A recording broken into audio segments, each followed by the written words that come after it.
Cues expert में आप सभी का स्वागत है।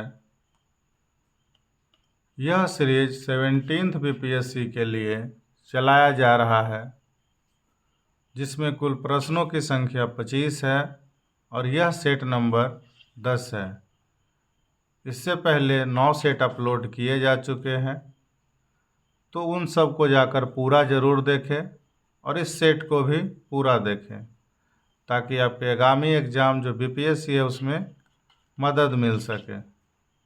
पहला प्रश्न पर आते हैं कि बिहार में निम्नलिखित में से कौन सी समूह की नदी गंगा अथवा उसकी सहायक नदियों में उत्तर की ओर से आकर के मिलती है। तो एक बिहार का जो मैप में देख लेते हैं, तो उत्तर की ओर बिहार को जो है गंगा नदी जो है दो दिशा में बांटती है, एक उत्तर और एक दक्षिण में बांटती है।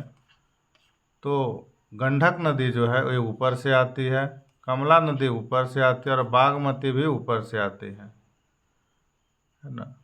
तो सोन नदी नीचे से जाती है।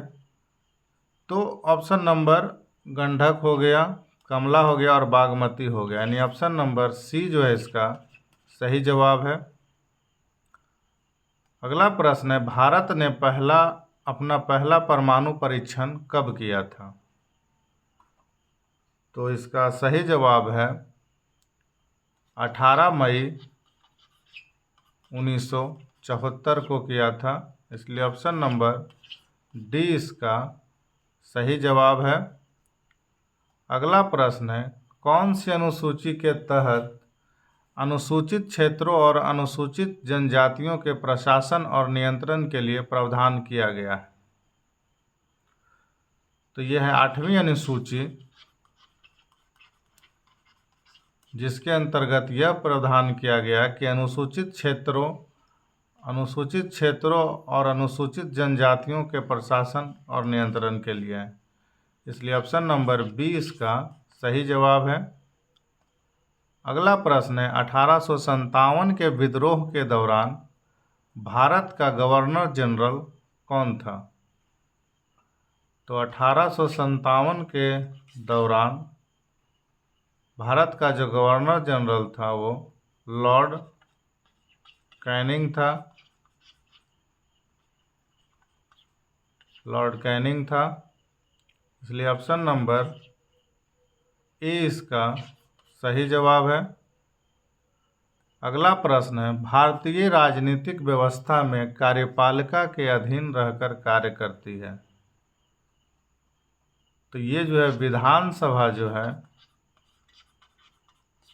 विधानसभा राजनीतिक व्यवस्था में कार्यपालिका के अंदर रहकर कार्य करती है, इसलिए ऑप्शन नंबर 20 का सही जवाब है। अगला प्रश्न है, शतपथ ब्राह्मण निम्नलिखित में से किस वेद से संबंधित है?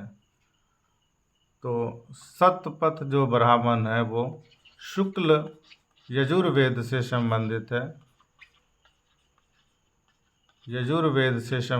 है, यानी ऑप्शन नंबर 20 का सही जवाब है।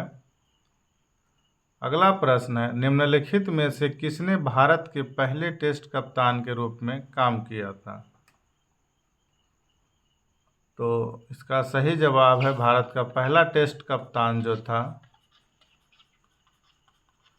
वो सीके नायडू है, जिनके नाम पर अभी कुछ क्रिकेट मैच भी होता है, ट्रॉफी भी होता है, सीके नायडू ट्रॉफी। इसलिए ऑप्शन नंबर सी इसका सही जवाब है। उजाला योजना किससे जुड़ी हुई है? तो उजाला योजना एलईडी बल्ब से जुड़ी हुई है, यानी ऑप्शन नंबर 20 का सही जवाब है।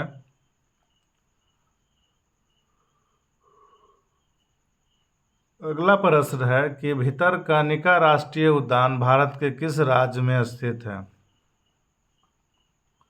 तो भितरकनिका राष्ट्रीय उद्यान जो है उड़ीसा में स्थित है, इसलिए ऑप्शन नंबर ए इसका सही जवाब है। अगला प्रश्न है कि निम्नलिखित में से कौन सी एक पंछी की बीमारी है। तो पंछी की बीमारी जो है H1 और N1 होता है ज़्यादा करके, इसलिए ऑप्शन नंबर ए इसका सही जवाब है। अगला प्रश्न गल्फ स्ट्रीम है। तो गल्फ स्ट्रीम एक गर्म धारा है, इसलिए ऑप्शन नंबर ए इसका सही जवाब है। अगला प्रश्न है कि निम्नलिखित में से कौन सी सदिश मात्रा है। तो इसमें जो है केवल 4 जो यानी कि गति जो है वो सदिश की मात्रा है, बाकी अदिश है, अदिश है, अदिश है और ये सदिश है, यानी ऑप्शन नंबर 20 का सही जवाब है। अगला प्रश्न है कौन सी योजना भारतीय स्वतंत्रता का आधार है। तो ये है माउंटबेटन योजना, जो कि भारतीय स्वतंत्रता का आधार माना जाता है, इसलिए ऑप्शन नंबर 20 का सही जवाब है। अगला प्रश्न है भारत में प्रथम मकबरा जो शुद्ध इस्लामिक शैली से निर्मित हुआ है कौन सा है।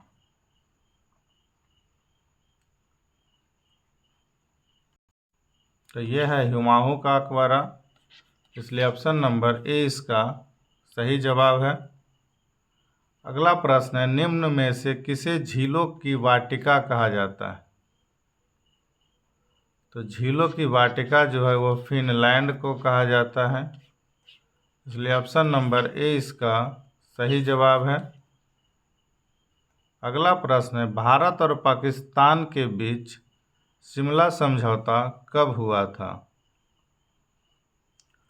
तो भारत और पाकिस्तान के बीच शिमला समझौता 1972 में हुआ था, इसलिए ऑप्शन नंबर 20 का सही जवाब है। अगला प्रश्न है राष्ट्रपति लोकसभा को कब भंग करता है।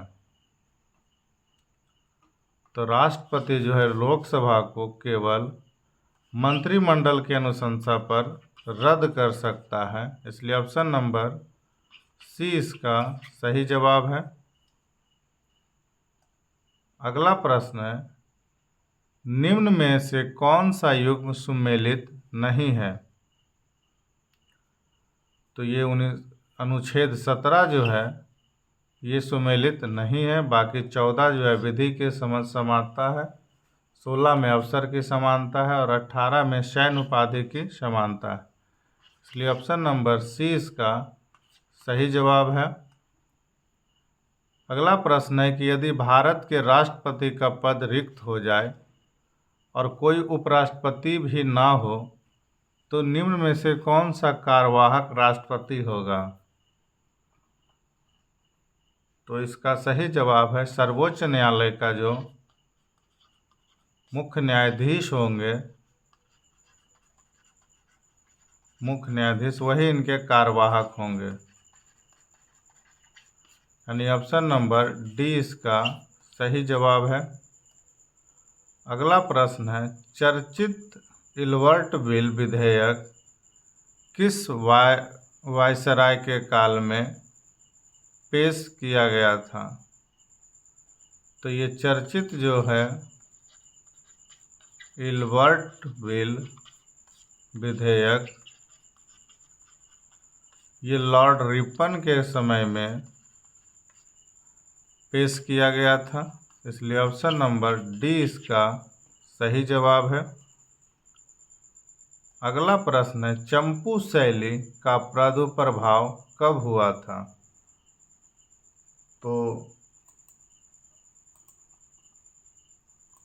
चंपू शैली का प्रादुर्भाव जो है वो 10वीं सदी में हुआ था,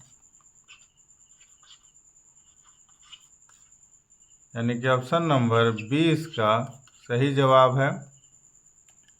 अगला प्रश्न है सर्वप्रथम भारत में जाजिया कर लाने का श्रेय मोहम्मद बिन कासिम को जाता है, उसने किस वर्ग को इस कर से मुक्त रखा था। तो ब्राह्मण को जो है जाजिया कर से मुक्त रखा गया था, इसलिए ऑप्शन नंबर 20 का सही जवाब है। अगला प्रश्न है, पल्लव किनके सामंत थे? तो पल्लव जो थे वो सातवाहन के सामंत थे, इसलिए ऑप्शन नंबर सी इसका सही जवाब है। अगला प्रश्न है, विश्व की सबसे ऊंची राजधानी किस देश की है? तो विश्व की सबसे ऊंची राजधानी जो है वो बोल्विया की है, यानी ऑप्शन नंबर ए इसका सही जवाब है।